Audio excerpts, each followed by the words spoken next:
Rayalaseema lift irrigation పనులను ఆపేయాలి అని అంటూ ఏకంగా తెలంగాణ ముఖ్యమంత్రి గారు అసెంబ్లీలో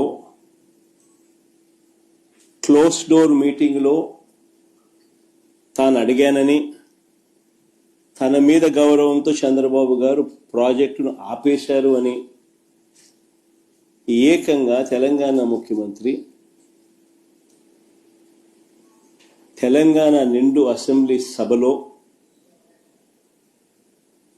వాళ్ళ రిలేషన్షిప్ గురించి,